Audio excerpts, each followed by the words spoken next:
Salut les Charentais, bienvenue dans votre émission C'est le week-end, l'émission culture et loisirs de Charente Libre. Aujourd'hui, on va s'intéresser au festival Musique Métis. C'est la 48e édition ici à Angoulême. Et on commence avec le programmateur Patrick Duval. C'est parti.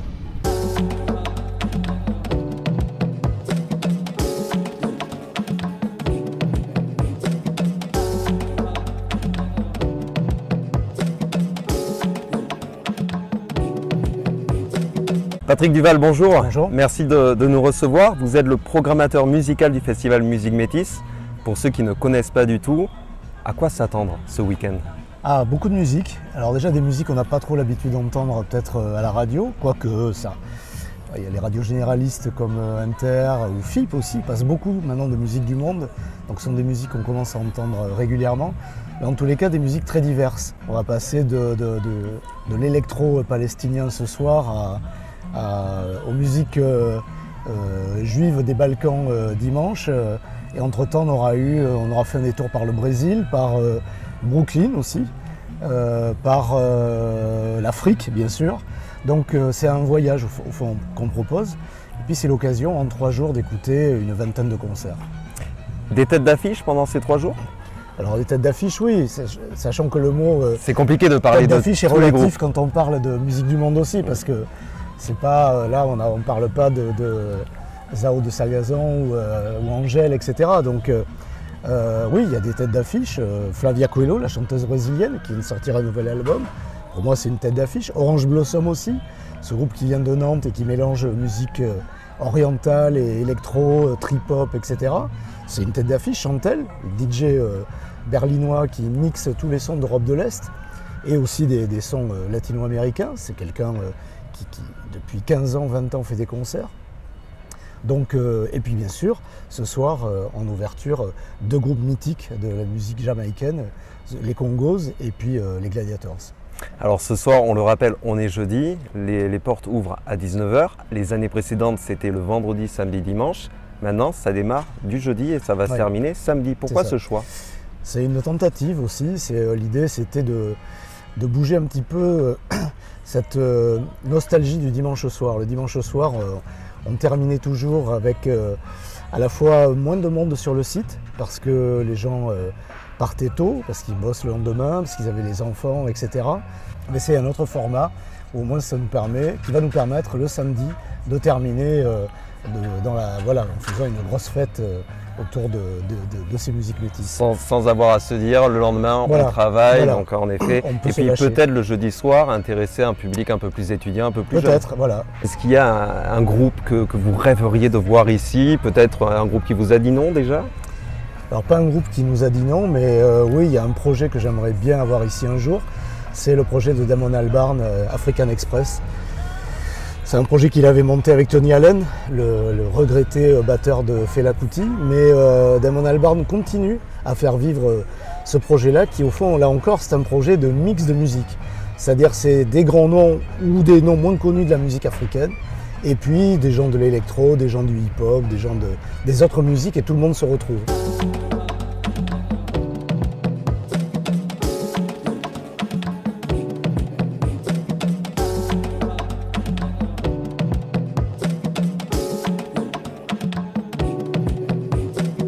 Bonjour Caroline Brasseur. Bonjour Julien. Alors vous êtes la chargée donc, de projet pour Musique Métis, projet et partenariat. Avec vous, on s'intéresse aux coulisses. Comment on prépare un tel événement qui l'année dernière a réuni 6500 personnes, c'est ça en tout? Oui, c'est ça, 6500 personnes sur les 3 jours. On travaille d'arrache-pied toute l'année, puisque effectivement le festival dure 3 jours, mais on ne travaille pas que 3 jours dans l'année. En plus, l'association Musique Métis a aussi des projets d'éducation artistique et culturelle à l'année. Mais c'est vrai que le gros de notre travail, c'est quand même la préparation du festival, parce que c'est pas rien. Dès septembre, en fait, le festival a lieu début juin, et dès septembre, on travaille déjà sur l'édition suivante.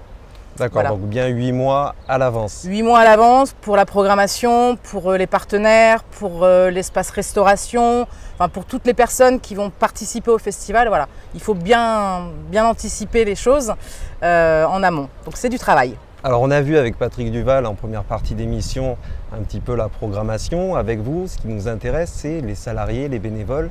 Ça représente combien de personnes qui travaillent pour ce festival? Alors au total, en salariés, on est sur l'ensemble, entre le montage, l'exploitation et le démontage, donc c'est-à-dire sur 3 semaines à peu près, on est sur une cinquantaine de salariés.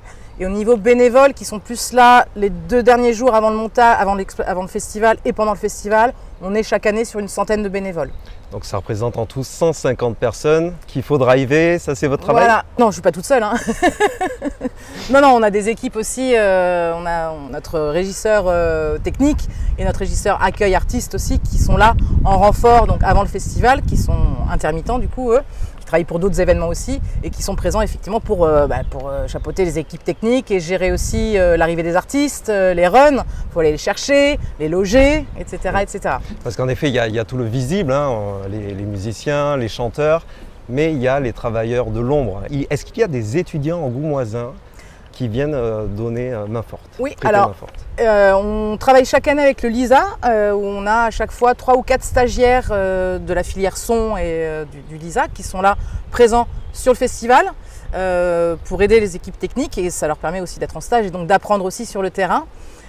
Chaque année également au niveau de l'équipe permanente où on est 2 à l'année, 2 salariés à l'année, on a également des étudiants, on a 2 stagiaires et un service civique qui viennent nous prêter main forte également. Cette année, il y a eu un événement particulier, le passage de la flamme olympique ici à Angoulême. J'imagine que ça a été un peu chaud de passer le relais pour tout organiser. Dès qu'on l'a appris, déjà le festival aurait dû avoir lieu le premier week-end de juin qui tombait le week-end dernier. Quand on a su que la flamme olympique passait le 24 mai, ça tombait sur notre première semaine de montage, on s'est dit que c'était pas raisonnable, que c'était pas possible. Donc c'est pour ça que cette année on a décalé d'une semaine. On tombe donc le 6, 7 et 8 juin.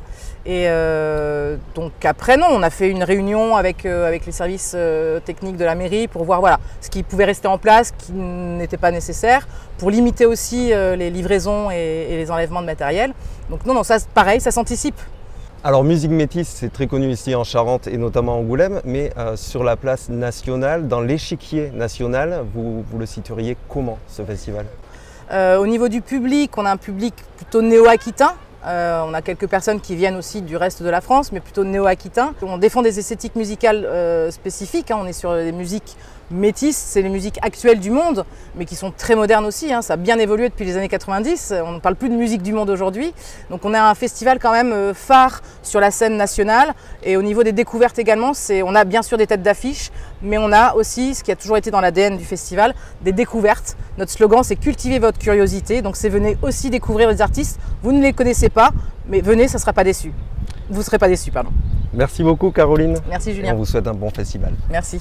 Merci à tous d'avoir suivi votre émission C'est le week-end. Pour rappel au niveau des horaires, ce soir ça ouvre à 19 h jusqu'à 2 h du matin. Demain ça commencera à 18 h jusqu'à 2 h du matin encore. Et samedi on conclura à partir de 16 h jusqu'à 2 h du matin. Au niveau des tarifs, on n'en a pas parlé, le pass un jour est à 28 €, 24 € en tarif réduit. Ceux qui veulent en profiter pour les 3 jours, on est à 68 € pour le tarif plein et 56 € pour le tarif réduit. Au niveau de la météo, ça va être nuageux, mais il va y avoir du soleil sur les 3 jours, 22 degrés en moyenne. Donc il ne pleut pas, c'est pas la canicule. Venez en profiter, venez nombreux et à très bientôt.